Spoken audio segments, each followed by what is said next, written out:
ചോദിക്കുകയാണോ? ഞാൻ പറഞ്ഞു എങ്ങനെയാണ്? വളരെ അപ്രതീക്ഷിതമായിട്ടാണ് ഇങ്ങനൊരു വാർത്ത വരുന്നത്. ഞങ്ങൾ ഇത് കോടതിയുമായി ബന്ധപ്പെട്ട ബഹുമാനപ്പെട്ട കോടതിയുമായി ബന്ധപ്പെട്ട കാര്യങ്ങളായതുകൊണ്ട് തന്നെ ഇത് നിയമപരമായി കൂടി ആലോചിച്ച് മുന്നോട്ട് പോകും. പക്ഷേ ഇതുമായി ബന്ധപ്പെട്ട് ഇപ്പോൾ പുറത്തു വരുന്ന ജഡ്ജ്മെൻ്റ് അനുസരിച്ചാണെങ്കിൽ ക്രിമിനൽ കോൺസ്പിറൻസി, ഗൂഢാലോചന, മറച്ചുവെക്കലൊക്കെയാണ് പറയുന്നത്. ഞങ്ങൾ ഈ 2025 ഇത് കൊണ്ടുപോയത് എങ്ങനെയാണ് എന്ന് നിങ്ങൾക്ക് എല്ലാവർക്കും അറിയാം. 2025 പ്രശ്നങ്ങളെക്കുറിച്ച് യാതൊരുവിധ ആക്ഷേപവും ഇല്ല. കോടതിയെ അറിയിക്കാതെ കൊണ്ടുപോയി എന്നുള്ളത് മാത്രമാണ് പറയുന്നത്. 2025 സ്വർണ്ണ നഷ്ടമോ മറ്റ് അതുമായി ബന്ധപ്പെട്ട കാര്യങ്ങളോ ഇല്ല. നമ്മൾ 2019 ബന്ധപ്പെട്ട് താരതമ്യം ചെയ്യുമ്പോൾ 2025 കൃത്യമായ നടപടിക്രമങ്ങൾ പാലിച്ചാണ് ഞങ്ങളിത് കൊണ്ടുപോയത്. ഞങ്ങളതിൻ്റെ നാൾവഴിയൊന്ന് ഞാൻ പറയാം. അയ്യപ്പ സംഘവുമായി ബന്ധപ്പെട്ടാണല്ലോ ഈ വിവാദങ്ങളെല്ലാം വരുന്നത്.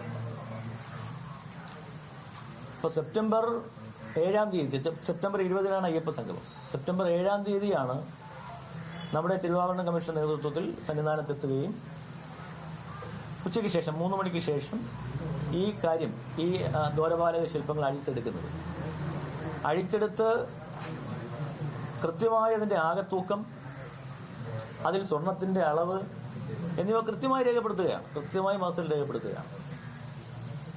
വീഡിയോ ചിത്രീകരണവും ചെയ്യുകയാണ്. അപ്പോഴാണ് വൈകുന്നേരത്തോടു കൂടി ഈ പ്രോസസ്സ് തീരുന്നു. അപ്പോഴാണ് ഇത് സ്പെഷ്യൽ കമ്മീഷണറെ അറിയിക്കണം, കോടതിയെ അറിയിക്കണം എന്നുള്ള ഒരു ജഡ്ജ്മെന്റ് ഉണ്ടായിരുന്നു എന്നുള്ള വിവരം ഈ ഉദ്യോഗസ്ഥരുടെ ശ്രദ്ധയിൽപ്പെടുന്നത്. പിറ്റേന്ന് രാവിലെ 8 മണിക്ക് തന്നെ സ്പെഷ്യൽ കമ്മീഷണറെ ഈ ഉദ്യോഗസ്ഥർ വിളിക്കുകയാണ്. ഇപ്പോൾ റിപ്പോർട്ട് അയച്ചാൽ മതി എന്ന് പറയുന്നു. റിപ്പോർട്ട് അയച്ചാൽ മതി, കുഴപ്പമില്ല എന്ന് പറയും. അപ്പോൾ ആ സ്പെഷ്യൽ കമ്മീഷണർ റിപ്പോർട്ട് അയച്ചാൽ മതി. സ്പെഷ്യൽ കമ്മീഷണർ അപ്പോൾ ഇത് കൊണ്ടുപോകണ്ടെന്ന് പറഞ്ഞാൽ ചിലപ്പോൾ ഇത് കൊണ്ടുപോകത്തില്ലായിരുന്നു. പക്ഷെ അതിനുശേഷം ഉച്ചയോടുകൂടിയാണ്, ഏതാണ്ട് ഒരു 11:30-12 മണിയോടുകൂടിയാണ് പത്തനംതിട്ടയിൽ നിന്നും ഇത് ചെന്നൈയിലേക്ക് കൊണ്ടുപോകുന്നത്. ചെന്നൈയിലേക്ക് കൊണ്ടുപോയി 9-ാം തീയതിയോടുകൂടി ചെന്നൈയിലെത്തുന്നു. അവിടെ പ്രോസസ്സ് ആരംഭിക്കുകയാണ്. 9-ാം തീയതി സ്പെഷ്യൽ കമ്മീഷണർ കോടതിയിൽ റിപ്പോർട്ട് ചെയ്യുന്നു. 10-ാം തീയതി കോടതി ഇത് നിർത്തിവെക്കാൻ പറയുകയാണ്. എന്നിട്ട് SP ചുമതലപ്പെടുത്തുകയും ചെയ്തു. ദേവസ്വം ബോർഡ് SP ചുമതലപ്പെടുത്തുകയും ചെയ്തു. ദേവസ്വം ബോർഡ് SP ഇവിടെ എത്തി കാര്യങ്ങൾ പരിശോധിച്ചു. അപ്പോൾ നടപടിക്രമങ്ങളെല്ലാം കൃത്യമായി പാലിച്ചിട്ടുണ്ട്. കോടതി അറിയിച്ചില്ല എന്നുള്ളത് തെറ്റ് മാത്രമേ ചെയ്തിട്ടുള്ളൂ എന്നാണ് പറയുന്നത്. 14-ാം തീയതിയോടുകൂടി ബോർഡ് സെക്രട്ടറി നിരുപാധികം കോടതിയോട് മാപ്പ് പറയുന്നു. 14-ാം തീയതി തന്നെ ഇത് മുന്നോട്ട് പോകുവാൻ, ഈ പ്രോസസ്സ് മുന്നോട്ട് കൊണ്ടുപോയിക്കോളാൻ, സ്റ്റേ വെക്കേറ്റ് ചെയ്യുകയും മുന്നോട്ട് കൊണ്ടുപോകാൻ കോടതി അനുമതി നൽകുകയും ചെയ്തു. അതോടുകൂടി 2025 ഈ ദ്വാരപാലക ശില്പങ്ങളുമായി ബന്ധപ്പെട്ട വിഷയം തീരുകയാണ്. നിങ്ങൾക്ക് എല്ലാവർക്കും അറിയാം. 15-ാം തീയതിയോടുകൂടി ദ്വാരപാലക ശില്പങ്ങളുമായി ബന്ധപ്പെട്ട 25 ദ്വാരപാലക ശില്പങ്ങളുമായി ബന്ധപ്പെട്ട എല്ലാ വിഷയങ്ങളും തീരുകയാണ്. പിന്നെ എപ്പോഴാണ് വീണ്ടും ഈ വിവാദം വരുന്നത്? എപ്പോഴാണ്? സെപ്റ്റംബർ 20 അയ്യപ്പ സംഗമം.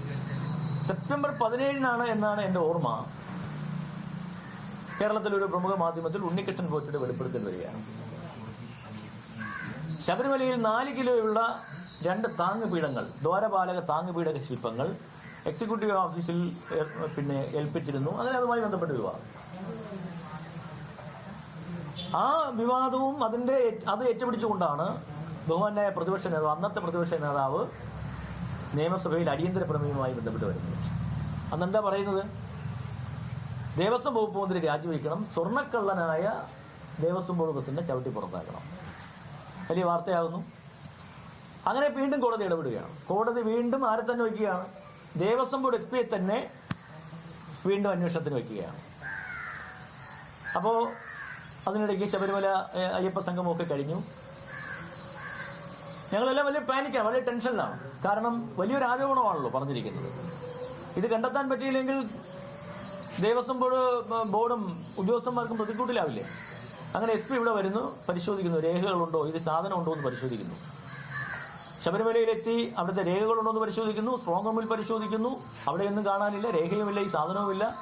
പിന്നീട് അവിടുത്തെ സാധനങ്ങൾ സൂക്ഷിക്കുന്ന ആറന്മുളയിലെത്തി പരിശോധിക്കുന്നു, അതും അവിടെയും രേഖയില്ല, ഒന്നുമില്ല. അപ്പൊ എല്ലാവരും പാനിക്കായി നിൽക്കുകയാണ്. ആ സമയത്താണ് 23-ാം തീയതിയോ 24-ാം തീയതിയോ ആണെന്നാണ് എൻ്റെ ഓർമ്മ, SP എന്നെ വിളിക്കുകയാണ്. ഇങ്ങനെ ഈ ഒരു വാസുദേവൻ പോറ്റി ഞങ്ങളുടെ അന്വേഷണ സംഘത്തിലുള്ള ഒരു SIയെ വിളിച്ചിരിക്കുന്നു. ഇത് ഈ മാധ്യമങ്ങളിൽ കാണുന്ന ഈ ദ്വാരപാലക ശില്പങ്ങൾ എൻ്റെ കൈവശം ഉണ്ടായിരുന്നു. അത് ഞാൻ ഉണ്ണികൃഷ്ണൻ പോറ്റിയുടെ കൈവശം കൊടുത്ത് അദ്ദേഹത്തിന്റെ സഹോദരന്റെ വീട്ടിൽ കൊണ്ടുവച്ചിട്ടുണ്ടെന്ന് പറയും. അവര് പെട്ടെന്ന് തന്നെ വാസുദേവൻ പോറ്റിയെ അറസ്റ്റ് ചെയ്യുന്നു. നേരെ അവിടെ വരുന്നു, വെഞ്ഞാറമൂട്ടിലെത്തുന്നു. ദ്വാരപാലക ശില്പങ്ങൾ ഉണ്ണികൃഷ്ണൻ പോറ്റിയുടെ കയ്യിൽ നിന്ന് തന്നെ പിടിച്ചെടുക്കുന്നു. അതേ സമയത്താണ് ശബരിമല എക്സിക്യൂട്ടീവ് ഓഫീസർ നമ്മൾ വിളിക്കുകയാണ്. ശബരിമല എക്സിക്യൂട്ടീവ് ഓഫീസർ, ഞാൻ പറയുന്ന പോയിന്റ് നിങ്ങൾ ശ്രദ്ധിക്കണം, വിളിക്കുകയാണ്. സർ, കോടതി 2019 ഫയലുകൾ ചോദിക്കുകയാണ്. ആ 2019 ഫയലുകൾ കോടതി ചോദിക്കുന്നു, എന്ത് വേണം? ഈ 2019 ഫയലുകൾ, അപ്പം ഞാൻ അത് ചെറിയ ചെറിയ പ്രശ്നങ്ങളുണ്ട് അതിനകത്ത്. ഇത്രയും വലിയൊരു പ്രശ്നമാണ് അതിൽ ഒളിഞ്ഞിരിക്കുന്നതെന്ന് നമുക്കറിയില്ല. അപ്പം ഞാൻ പറയുന്നു, നിങ്ങൾ കൃത്യമായിട്ട് അത് കോടതി കൊടുക്കണം. അങ്ങനെ ഞങ്ങളുടെ എക്സിക്യൂട്ടീവ് ഓഫീസർ ബോർഡിന്റെ നിർദ്ദേശപ്രകാരമാണ് ഇതെവിടെ കൊടുക്കുന്നത്, കോടതിയിലേക്ക്. അല്ലല്ല, ഈ ഫയൽ 2019 ഫയൽ കോടതിയിലേക്ക് കൊടുക്കുന്നത്. വീടൊക്കെ അറസ്റ്റ് ചെയ്തു.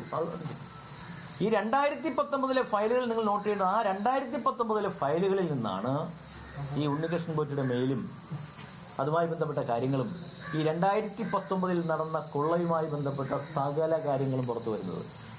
അതുവരെ ആർക്കെങ്കിലും ഈ വിഷയത്തെ സംബന്ധിച്ച് അറിവുണ്ടായിരുന്നോ? ഇങ്ങനൊരു കൊള്ള നടന്നുവെന്നോ, ഇങ്ങനൊരു മോഷണം നടന്നുവെന്നോ ആർക്കെങ്കിലും അറിവുണ്ടായിരുന്നോ?